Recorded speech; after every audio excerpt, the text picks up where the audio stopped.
Hey guys, what's going on? I'm the one and only Strawberry Ice. As always, coming to you from the great city of Cincinnati, Ohio. Happy Hump Day. Here's my 2 cents. Like I said, happy Hump Day. What's getting you over that sports hump to slide right down into your sports weekend? Well, for me, it's the University of Cincinnati Bearcats are playing tonight. 9 o'clock, CBS Sports Network. Make sure you watch it. It's that versus SMU. It's at SMU. SMU isn't that good of a team this year, but they always play us tough down there. It's always a hard place for us to play. I don't know if it's the way the gym's set up, if it's going down to Texas. I don't know what it is. We usually struggle down there. So, like every game this year, it's going to be a tough one. Now, I hope I'm wrong. We just blow them out. That'd be great. But I would be surprised if this is a very close ball game. Now, like I've said, I really like this team. I honestly think this team's, I won't say better than last year's team, because it's not. Talent-wise, it's not right now. I mean, it potentially could be. But right now, the thing I like about this team is last year, I'll go back to the Nevada loss.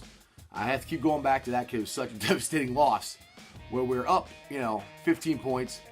We go on a scoring drought. But nobody was the number one guy to try to stop it. Now, this year, the number one guy would be Cumberland. Like I said, to the ball be in his hand, it's something like when this happened, when these scoring droughts happen, when it happens, it's the ball's in Cumberland's hand. Now, lately, the team's been keying on Cumberland and trying to get the ball out of his hand. And Broom stepped up. Keith Williams has stepped up. Trayvon Scott has stepped up. Brooks is starting to step up.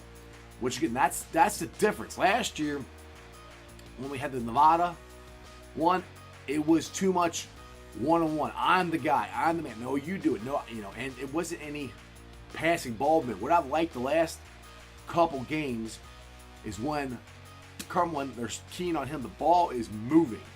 It's not just getting stuck in one hand.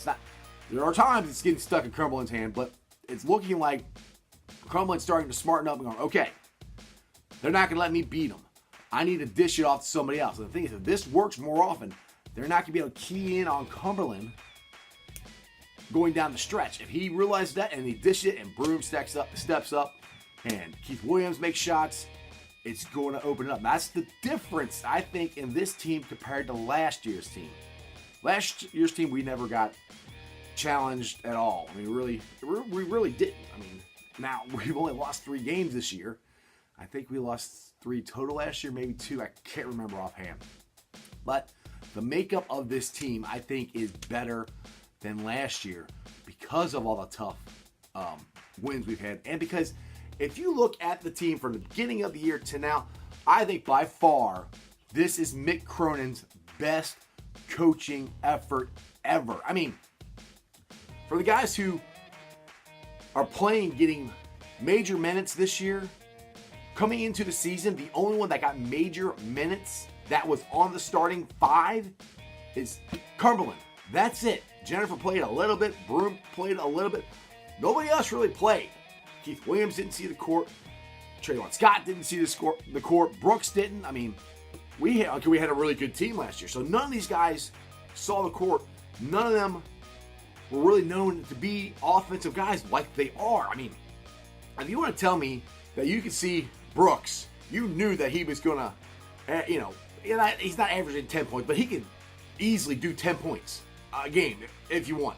Trayvon Scott, you can't sit there and tell me, oh yeah, I knew he was going to be good. The man can hit 3-pointers. If he ever gets confidence in himself to shoot that shot normally, he's going to be almost unstoppable. Keith Williams has come out of nowhere. Dude, the New York City kid can straight out ball. So, my point is, Mick Cronin, for all you Mick Cronin haters out there, and look, I know we don't get the number 1 recruiting class. We're Cincinnati. We have a certain type of kid that we recruit. It's always been that way. These guys that go, like Zion Williamson, these guys are not going to come to Cincinnati. 1, because we play in the AAC. 2, they don't want to play like Mick does. Mick is grinded out, tough defense, rebound, and then offense. But the thing is, our offense is actually coming around this year from these other guys, which is great. That's why I'm more excited for some reason about this team. I think it's just the growth of the players and how they where they started at and where they are now is huge. I mean, if you had a chance, you probably can find it on YouTube. Go watch the Ohio State game, the very first game of the year. We're not even the same team. It's not even close. Defensively, offensively, every part of it. So like I said, Mick Cronin's best coaching effort yet. And Seth Greenberg said something, I think it was this weekend or last week, I can't remember, of how hard it is to actually win in college basketball. Everybody thinks it's easy, you get the best recruits, blah, blah, blah, and you win. Well, we don't get the best recruits, I mean, we get guys that, some of them aren't even McDonald's All-American, but they're good players, but they're not guys that, like I said, Kentucky's going to get, or Duke's going to get, or Syracuse, or, they're not those guys. They're Cincinnati Bearcat guys. They're tough-minded. It's a rock fight, as Seth Greenberg always says. Unfortunately, that means we can't shoot. But lately, our offense has gotten better. Now, we still go through these scoring droughts. I don't understand why we do that. It's mind-boggling. Where it's like we're taking over a shot and it's just not going in. I mean, we've missed bunnies when we go on these scoring droughts.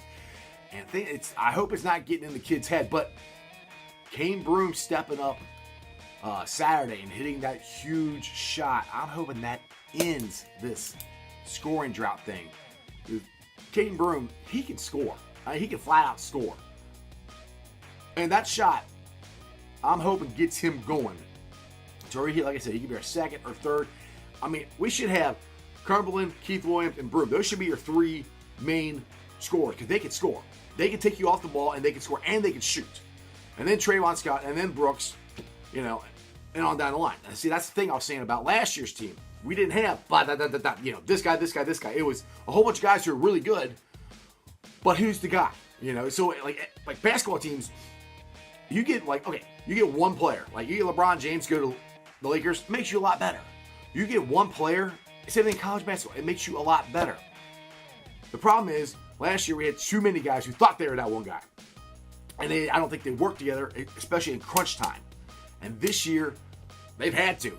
Or we wouldn't have won as many games as we won in the manner that we've won. So, anyway, props to Mick Cronin. I think it's been a great year, a great coaching year. 9 o'clock tonight, CBS Sports Network. Go Bearcats. Like I said, I have a feeling we're going to go far.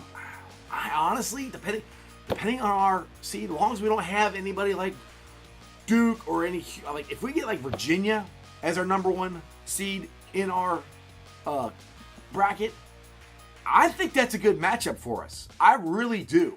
I'm not saying we're going to win. I think we got a better shot.